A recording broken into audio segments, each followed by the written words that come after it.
আল্লাহর কসম লাগে কথাগুলো শুনে যাবেন।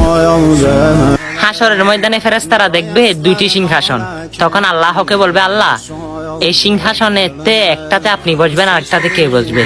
তখন আমার আল্লাহ জবাব দে, আমি আদম সফিউল্লাহকে দেখেছি ইয়ানফসি ইয়ানফসি করতে, আমি ইব্রাহিম নবীকে হাসরের ময়দানে দেখেছি ইয়ানফসি ইয়ানফসি করতে, ঈসা রুহুল্লাহকে দেখেছি ইয়ানফসি ইয়ানফসি করতে, মূসা নবীকেও দেখেছি ইয়ানফসি ইয়ানফসি করতে, কিন্তু একজন নবীকে দেখেছি তিনি খালি বলে ইয়া হাবলি উম্মতি ইয়া হাবলি উম্মতি। হ্যাঁ, তিনি আপনার নবী। হ্যাঁ, আমার নবীর এত মর্যাদা এত গুণগুলো আপনারা কি সেই নবীর উম্মত হয়ে মানুষের কাছে পাঠাই দিতে পারেন না? আরে ভাই, পাঠাই দিলে আপনাদের অ্যালার্জি হয়, আপনাদেরকে শেয়ার করলে আমার রসুলের গুণগীতিগুলো আপনারা মনে করেন গুনাহ হবে। আরে ভাই, আমার নবী আপনাকে সাফায়াত করে জান্নাতের মধ্যে ঢুকিয়ে দিবে।